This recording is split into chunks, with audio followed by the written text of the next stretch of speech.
Olá, seja bem-vindo ao canal Rosa Branca de Umbanda Independente. Meu nome é Rogério Carlos Golembieski, sou sacerdote da religião de Umbanda e esse é o vídeo de número 10 de uma série de vídeos na qual falo sobre a história das religiões afro-brasileiras e a história da Umbanda com dados e fatos. Antes de continuarmos, quero pedir a você que nos ajude apoiando o canal, se inscrevendo, deixando o seu like e ativando o sininho para receber notificações sobre postagens de vídeos futuros. Quero pedir a você uma coisa. Você sabe o que é macumba? Será que dá para plantar macumba? Será que dá para tocar música com macumba? O que você acha?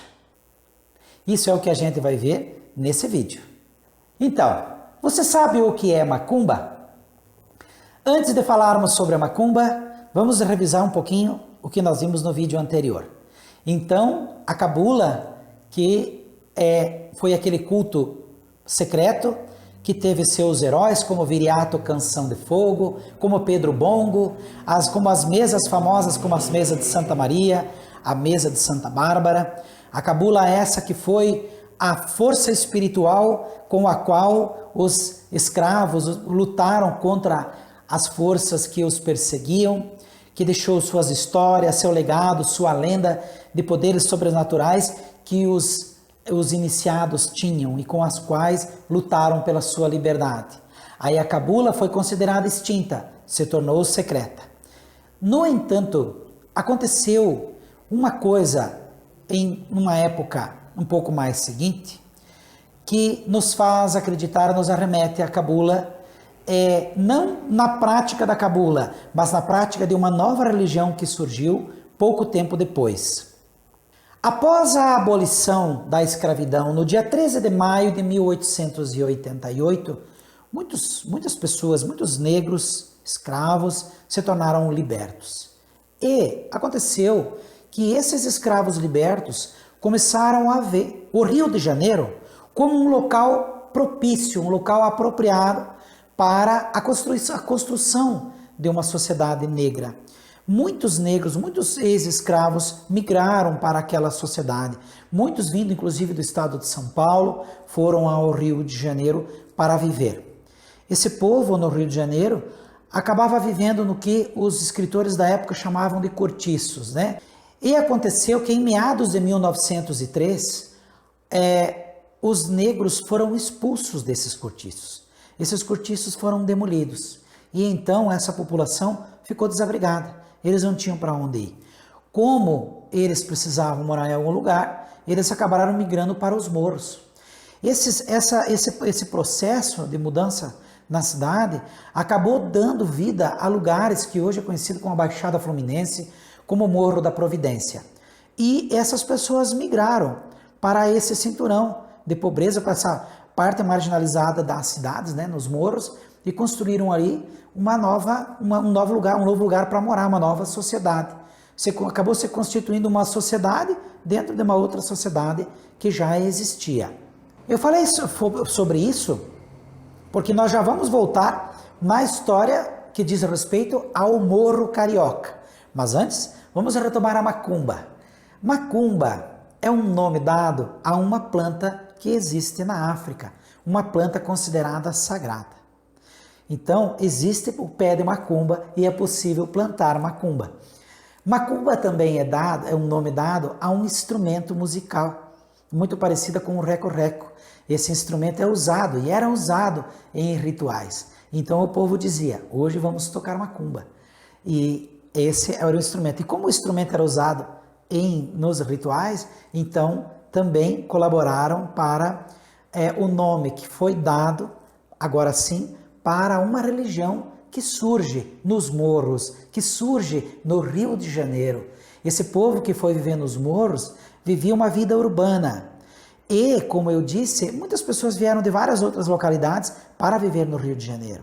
E essas pessoas no Rio de Janeiro, cada pessoa que veio de outra localidade, trazia consigo a sua herança religiosa, a sua crença. E ali, nos morros do Rio de Janeiro, acabou acontecendo uma nova sincretização religiosa que deu vida a uma nova religião brasileira que sim foi chamada de macumba.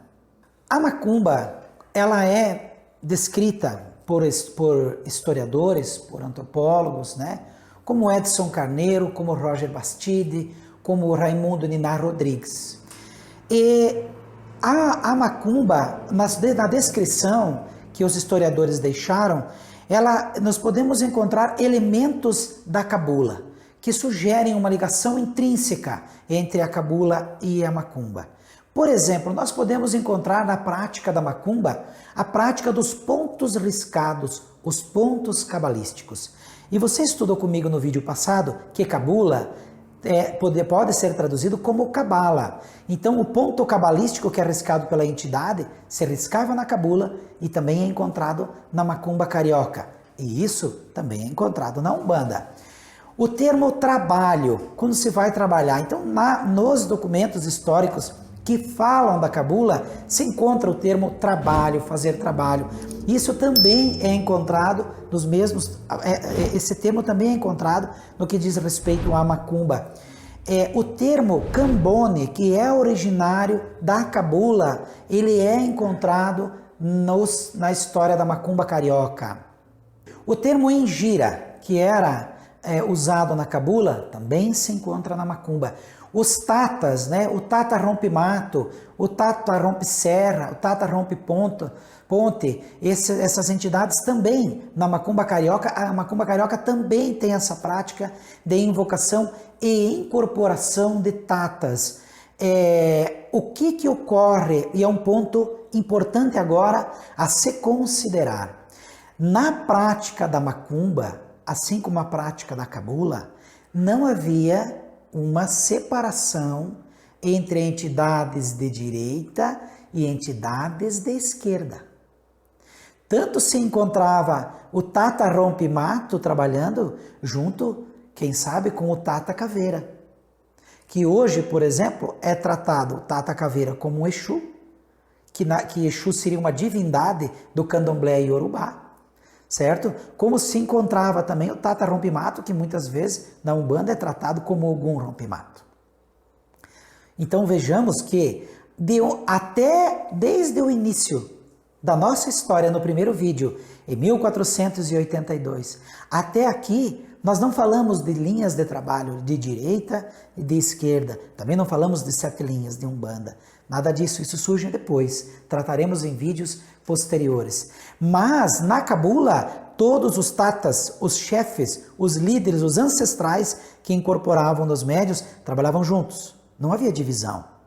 E na macumba existe essa mesma característica, não havia divisão, não havia seção de direita e seção de esquerda. Esse conceito de dualismo, esse conceito de luz e sombra, ele só adentra a esfera, só adentra o mundo da religiosidade afro-brasileira com a influência do kardecismo. Na prática da macumba, nós encontramos também outras semelhanças com a prática da cabula. Por exemplo, o termo calunga. Calunga é um termo usado para designar o mar. Isso era na cabula e também é encontrado na prática da macumba.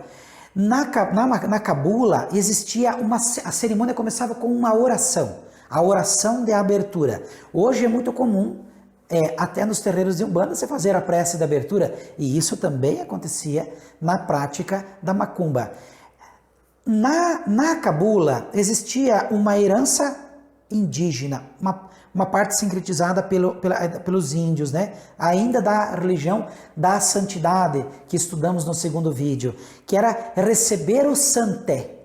Vocês lembram que lá no vídeo eu comentei que conforme os autores descrevem, havia o maracá, o santé, a santidade era imantada ali, depois ela era soprada com a fumaça do fumo, né, na cabeça do médium e que receberia o santé. O santé é um termo oriundo da santidade, mas ele também é encontrado na macumba carioca. Então, nós podemos ver que a macumba, a cabula, são heranças ancestrais do povo banto, do povo que veio do Congo e de Angola, que atravessaram gerações, atravessaram séculos e se mantiveram vivos. Há teorias que dizem que a macumba era a própria cabula, com um pouco mais de sincretismo, até porque o avançado da época, mas porque são praticamente as mesmas. Se você que está assistindo esse vídeo é umbandista, talvez você diga, poxa vida, mas tudo isso que ele está falando aí no vídeo, a respeito dos termos usados na cabula e a respeito dos termos usados na macumba, eu vejo no meu terreiro, quem sabe? Então, o que isso nos arremete? O que isso nos quer dizer? Que essa ancestralidade banto, porque a cabula é de origem banto e a macumba é de origem banto, ela trouxe uma força muito grande para a Umbanda, uma ancestralidade banto. A Umbanda tem uma raiz lá que descrevemos no primeiro vídeo, quando falamos do Embanda, lá do povo do Congo de Angola. Veja que na macumba carioca, assim como na cabula, não há orixás. Não havia o culto de invocação de divindades. O que se fazia tanto na macumba como na cabula era a incorporação dos baculos, os elementais, que tem essa linhagem banto. Mas então, por que é que a macumba é tão mal falada? Tem um ditado popular que diz que existe muita discriminação. E que a discriminação começa quando o pombo branco é de Jesus e quando a galinha preta é da macumba. Nós ouvimos por aí, infelizmente, expressões pejorativas, como, por exemplo, chute que é macumba. E o termo macumba se tornou sinônimo de coisa ruim, de coisa mal feita, de coisa baixa, de coisa vulgar. Esse termo passaria a ser chamado de baixo espiritismo. Isso nós veremos no próximo vídeo. Por enquanto, vamos nos deter aqui nos dados e fatos históricos. Por que a macumba carioca se tornou tão mal falada? Como eu descrevi em vídeos anteriores, quando o povo iorubá veio ao Brasil, numa quantidade grande de pessoas, em meados de 1840, nós vivemos um fenômeno social chamado anagocentrismo, que foi quando historiadores, antropólogos, críticos, escritores passaram a supervalorizar a cultura iorubá, a cultura nagô, não por escolha do povo iorubá, o povo nagô, não, por escolha própria deles, do povo europeu, que estudava as religiões. E eles elegeram essa cultura como uma cultura mais avançada, mais elitizada, até porque no Brasil chegavam viajantes que eram professores de inglês, pessoas da realeza africana, então se criou essa imagem de que a cultura iorubá é uma cultura superior à cultura banto. E aí, nessa época em que ocorre o surgimento da macumba carioca, nos morros do Rio de Janeiro, esses escritores passam a descrever e opinar, já sempre com um ponto de vista racista sobre a prática da macumba, por ela ser originária, por ela ter essa raiz do povo banto. Vamos analisar o que alguns dos escritores escreveram. Raimundo Niná Rodrigues, era um médico, antropólogo, considerado um dos fundadores dos estudos antropológicos afro-brasileiros. Niná Rodrigues descreveu os negros com um perfil, com uma ótica biológica, uma ótica de raça. Então ele descrevia que a inferioridade se dava por uma questão racial, por uma questão de inferioridade racial e de miscigenação. Ele dizia que, dependendo da raça, havia tendências à criminalidade, havia tendências à marginalidade. E ele, por ser médico, ele conseguiu adentrar no universo dos terreiros, da prática que existia na época. Assim como o Dom João lá, Neri, o bispo, adentrou o universo da cabula para estudar, Raimundo Niná Rodrigues repete o processo, adentra o universo da prática da macumba por ser respeitado como médico. Ele adentrou esse universo como médico e pôde estudar de uma maneira muito íntima, até porque ele atendia as pessoas que praticavam, como médico. Raimundo Niná Rodrigues descreve essa inferioridade do povo banto, descreve essa inferioridade fazendo uma analogia a fatores biológicos na sua obra O Animismo Fetichista dos Negros Baianos. E esse ponto de vista de Raimundo Ninar Rodrigues, ele é aceito e ele é reforçado por outros escritores como Edson Carneiro e Roger Bastide. Esses pesquisadores, eles se aliaram de alguma forma às três principais casas do culto iorubá, do culto nagô, do culto aos voduns, do jeje, aos orixás, que existiam na Bahia. Nesse caso, segundo os documentos, segundo os historiadores e os artigos que ficarão aqui na descrição, eles teriam se aliado a casas, por exemplo, como o Engenho Velho, ou Casa Branca de Gantóis e do Axé Afonjá. E esses locais eram, na época, locais de muita concentração de pesquisa. Muitos pesquisadores usavam esses locais como referência. E eles deram a continuidade, a dicotomia que dizia que havia uma pureza do povo nagô, uma pureza do povo iorubá e que o povo banto era degenerado. Esse termo, por mais forte que seja, para mim usar aqui no vídeo, são os termos que nós encontramos nos estudos que serão deixados aqui na descrição. Os bantos eram vistos como pessoas inferiores, como uma raça inferior, como pessoa biologicamente propensa à marginalidade, a fazer coisas erradas, enquanto o povo nagô era tido como um povo mais elitizado, da realeza, com uma religião mais organizada e como uma raça superior. Edson Carneiro, em uma de suas obras, chega a descrever os candomblés de origem banto, como o candomblé de caboclo, por exemplo, de uma forma religiosa em decomposição, que ele acreditaria que em breve tempo estaria extinta, desapareceria. Segundo Edson Carneiro, essa religiosidade banto, esses candomblé de caboclo e a religiosidade dos bantos, elas se manteriam às custas do candomblé nagô, do candomblé iorubá. E estariam abrindo um precedente para charlatanismo, para coisas ruins. Já Roger Bastide, ele comenta no apêndice da sua obra sobre os negros bantos da Bahia, publicada em 1981, ele faz colocações também que denigrem, né, a raça dos bantos, assim como o candomblé de caboclo, a prática religiosa que não é a iorubá, que não é a nagô, como uma prática inferior. Ele fala que das sessões de caboclo nada mais são do que cópias servis de sessões de espiritismo,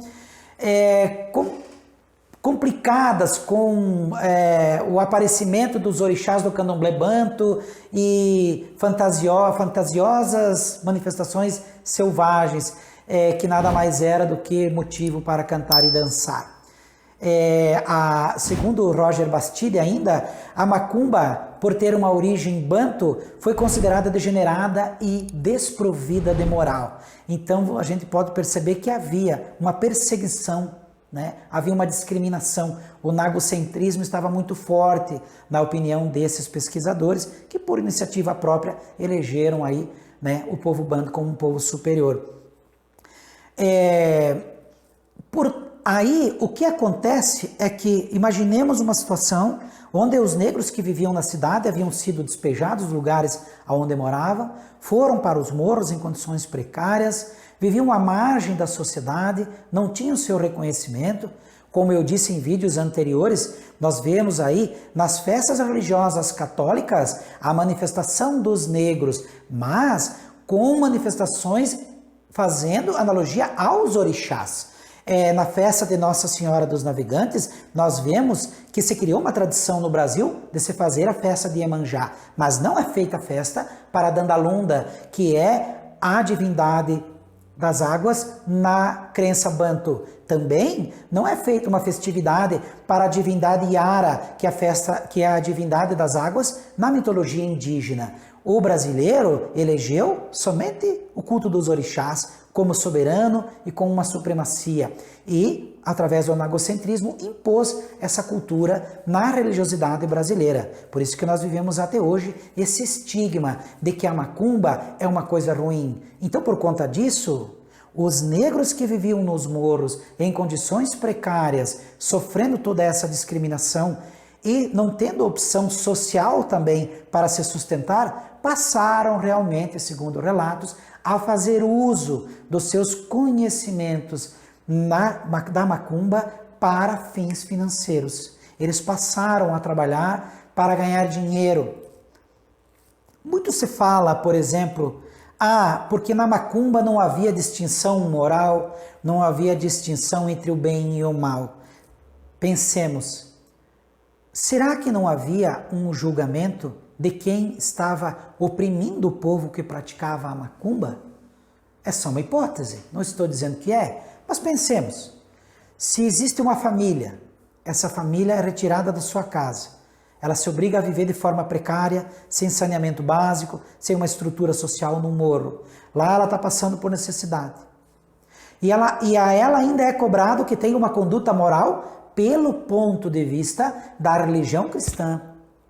Sendo que a própria religião cristã oprimiu, sufocou e tirou o direito dessas pessoas de terem a sua manifestação religiosa na pátria brasileira de forma digna e honrada. Então, será que esse julgamento que diz que a macumba foi imoral, será que ele é justo? Será que ele foi imposto na sociedade brasileira por pessoas que tinham realmente um conhecimento e usaram esse conhecimento, essa intelectualidade de forma realmente moral? Será que nos dias de hoje isso não nos arremete a coisas que vemos no dia a dia, aonde ainda a prática religiosa oriunda da macumba, a própria umbanda, hoje não está ainda sofrendo perseguição e discriminação como sendo uma prática imoral? Vamos pensar de uma forma, vamos considerar aqui fatos que não diz respeito à umbanda. A umbanda não tem sacrifício de animais. Mas nós vemos muitas manifestações a nível do Brasil criticando as pessoas que em cultos como o candomblé, por exemplo, fazem sacrifício de animais.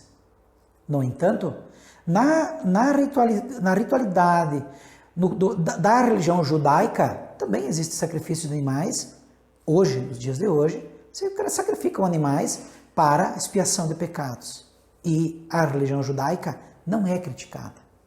Será que nisso ainda não teria um resquício do racismo? Não haveria um resquício desse julgamento intelectual e pseudo-moral que nós vimos nessa história da macumba? É de se pensar, não é? A cultura negra não foi respeitada, e a religiosidade muito menos. Por exemplo, o decreto de 119-A de 1890 instituiu a liberdade do culto religioso no Brasil. E a Constituição Republicana de 1891, também, no seu artigo 7.112, garantiu as práticas litúrgicas afro-brasileiras. Mas, na prática, o Estado interpretou essas liturgias não no sentido religioso, mas como fraude, como feitiçaria. E foi aí que aconteceu algo curioso. Uma interpretação preconceituosa desses termos fez com que, na época, a prática da macumba fosse considerada uma prática que lesava as pessoas. Ela foi encaixada dentro do artigo que punia crimes contra a saúde pública. Ela foi encaixada como exercício ilegal de medicina, e ela foi encaixada como o espiritismo, a magias e sortilégios e o curandeirismo. Isso foi considerado um crime. Então, no contexto das pessoas que praticavam a religião da macumba, não houve facilidade, não houve abertura, não houve respeito pela sua diferença, pela sua prática religiosa.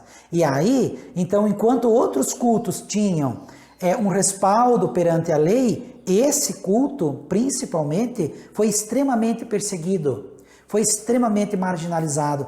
E isso fez com que houvesse uma perseguição muito grande e se criasse uma opinião pública, se divulgasse que macumba era coisa do diabo, era coisa ruim. E, de contrapartida, também se divulgou que o que era bom era a religião de origem o Yorubá, origem Jeje, e assim, enquanto crescia a crença nos orixás, se suprimia a crença do povo banto. Nesse tempo, esses escritores e esse movimento intelectual de combate às práticas religiosas de origem banto, se por um lado supervalorizaram a crença Nagô, e eu faço questão de ressaltar aqui que esse vídeo, esses comentários que eu faço no vídeo, não é uma crítica ao povo Yorubá, ao povo Jeje, de forma alguma. São nossos ancestrais queridos e amados, respeitados, são religiões maravilhosas que trouxeram muita luz e colaboraram muito, principalmente para com a Umbanda, colaboram até hoje. Mas aqui eu estou fazendo um relato de que o nagocentrismo foi um movimento que foi feito, que foi criado pelos intelectuais e escritores, não por pessoas de outras religiões afro-brasileiras. Não foram os bantos, não foram os jejes que fizeram isso, foram os escritores, foram os antropólogos, os estudiosos europeus que por iniciativa própria criaram esses paradigmas. E com essa classificação que esses escritores fizeram, surgiu um termo, e esse termo se tornaria muito comum. E esse termo seria usado para separar e criar dois polos dentro da religiosidade brasileira. Você sabe que termo foi esse? É o que nós veremos no nosso próximo vídeo. Eu vou deixar aqui na descrição o material de estudo para quem quiser se aprofundar no que foi discutido nesse vídeo. Espero que você tenha gostado e desejo a todos o meu fraterno Saravá.